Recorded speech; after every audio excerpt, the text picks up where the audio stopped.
Hello, subscribers. We are back with another episode of Sipping on That. Sipping on That. How was your week? Was it blessed and prosperous? Well, that's good. That's good. Mama, this one is for you. Who that? Yes, yes. So, yes. Had a lovely week this week. It was a little chilly, but it was okay. And we're going to sip on that.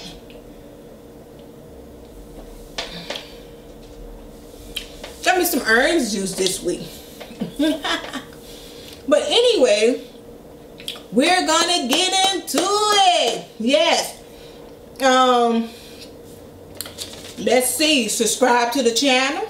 Hit the bell so you can be notified when we come on. And we're going to sip on that. Sip on that. First question is, how long would you wait for a guy who say he have to get his life in order? How long would you wait for a guy who say he have to get his life in order? Okay, the answer I have for that is, don't wait for no one. Life's too short, you know. If he have to get his life in order, we understand sometimes people fall on hard times or anything can happen. But if he's getting his life in order, if y'all are friends, but if y'all sexual partners, while he's getting his life in order, if when he puts you on hold, he's on hold. Don't have no sex with him. I'm not saying you have to cut nobody off from being a friend. You don't have to cut nobody off from being an ear to hear. You're not cutting nobody off to console them in their time of need. Only thing you cutting off is y'all having sex. So if he's not together for you, it don't make no sense. What, y'all gonna go 5 years, 10 years, and he's still trying to get his life in order, and in the process of, you know, you giving all you can give? That don't work like that, you know. And you know, you might be, let's see how I'm trying to say this, it might have someone come along in the process of who willing to give you their all, you know. They are willing to do for you what you're trying to do for somebody else. But you missed that, waiting on something that probably happening in the next 20 years. You know, life's too short for that. Yeah, so I say never. We could be friends, get your life together. You know, I can hold out, you know. Well, yeah, I can hold out a little, you know. That's all I'm saying. Maybe he incarcerated, I don't know, and his life is not in order. Maybe that's a different scenario. But yeah, that's up to you. But I say never, or don't have no sex with him in the process. But you know, if he's incarcerated or whatever, you just waiting anyway. So yeah, and that's my answer. And we're gonna sip on that. Sip on that. Yeah, yeah. And we're gonna get into the next question. Once you subscribe to the channel, I would love to hear y'all feedback down below.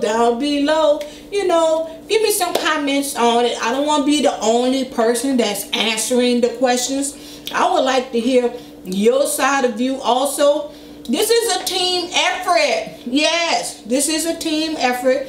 Well, I love to hear suggestions, and I also love to hear, you know, feedback. Let's do the feedback and, you know, and work together with this. So we're just going to go ahead on to the next question.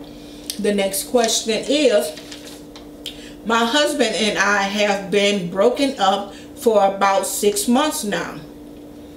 We call and text often. Today we talked for 1 hour like we normally would when we were a couple together.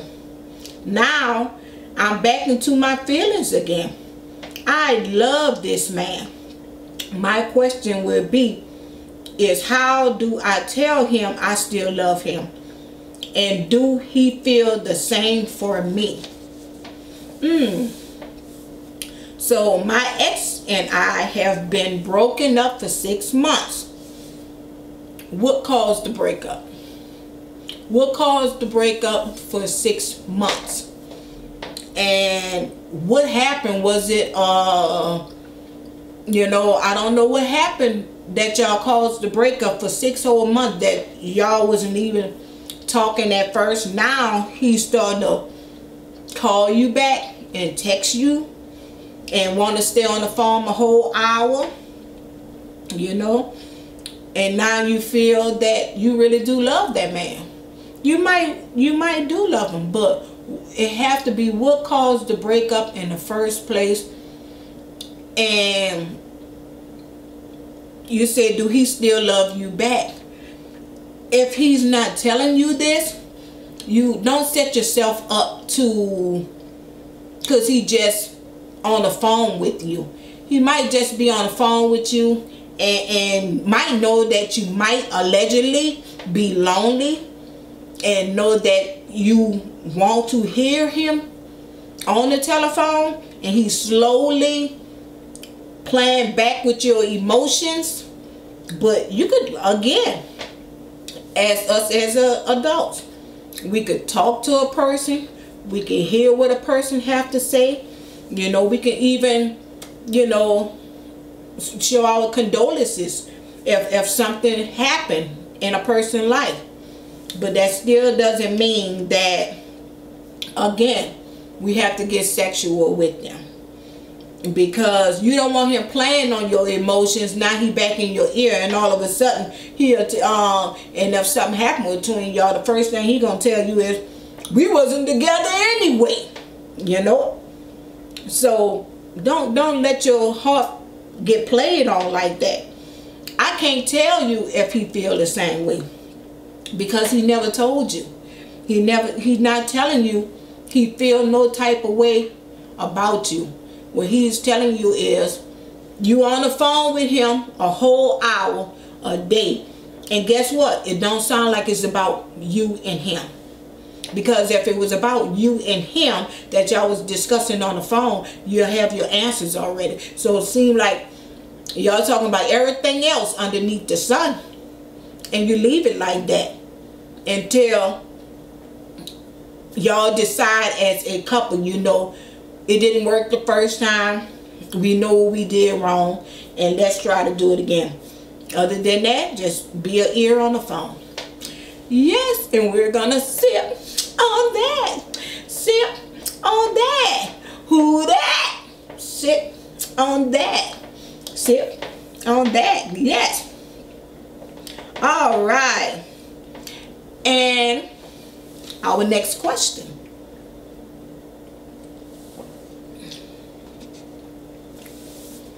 If you marry a person, is you marrying their whole family? If you are marrying a person, is you marrying a whole family? No. You're not marrying the whole family. I can't quote exactly what it says. I should like look it up, but I remember it said something when man and woman marry, they leave the other family. Not saying you don't love your other family. It's saying you leaving your other family to become one unit. So therefore, you can respect his family. You can go to the gathering and support his family, but you're not marrying his family. You're starting your new family. Yes. And that's not my word. That is the word, you know. So, hey. And we're going to sip on that. Sip on that. We are making it through. We're making it through. Okay. We're going to get into the next question. Is going to a strip club considered cheating? Is going to a strip club considered cheating? No. Go with them. Whether it's the man or the woman, y'all go together. Make it a date night. You know?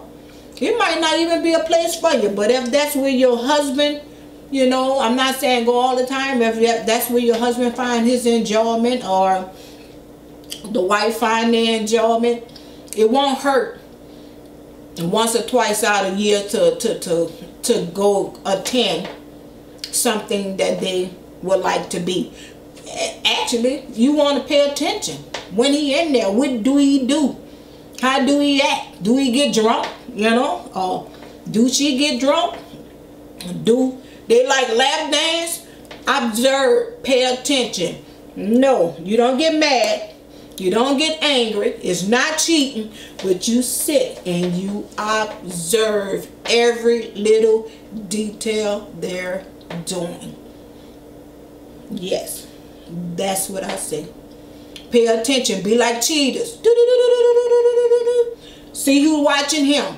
See where the money going at. Better yet, keep your eye on the green. Wherever the green money go, that they's doing to somebody, and if it's personally handed to somebody, keep your eye on the green and you'll have all your questions. No, it's not cheating. And guess what? We're gonna sip on that. Sip on that. Yes, yes, yes. And thank you